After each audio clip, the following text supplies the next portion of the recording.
ស្ដីបាទសុខដី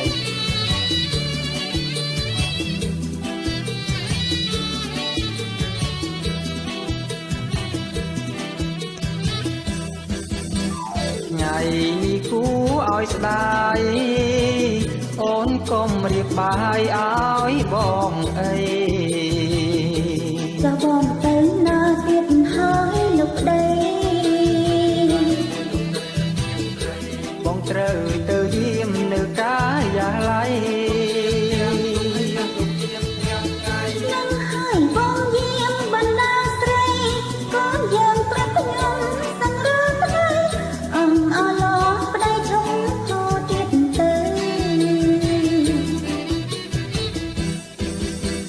កុំជឿសំដីក្មេងកូននាងយាយលេងទេស្រីពើវាឃើញបងពិនដុកស្រីតាមផ្លូវកុំខឹងច្រើនពេកឆាប់ចាំងសងស្កើអាប្រឡាំក្រែងក្រហមណាជួបក្លិនទឹកអប់នោះស្អីណានឹងហៅប្រទៅថាត្រូវទៅយាម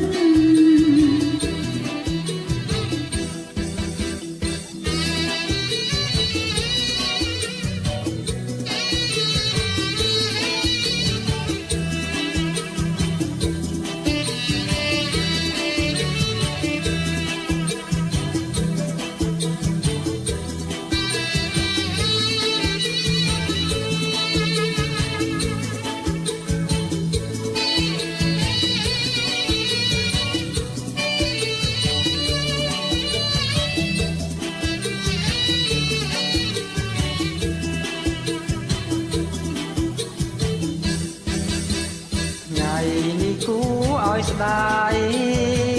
អូនកុំរៀបបាយឲ្យបងអី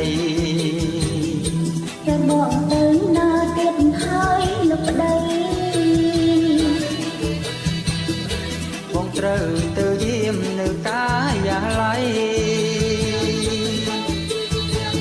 ឡើងហើយបងយាមបណ្ដាស្រីកូនយើងប្រាប់ខ្ញុំសង្រើស្នេហ៍អអឡោប្តីឈុំហូរទៀតទៅកុំជឿសំដីក្មេងកូននាងយាយលេងទេស្រីពើវាឃើញបងពិតដុកស្រីតាមផ្លូវកុំខឹងច្រើនពេកឆាប់ចាំងសងស្កើ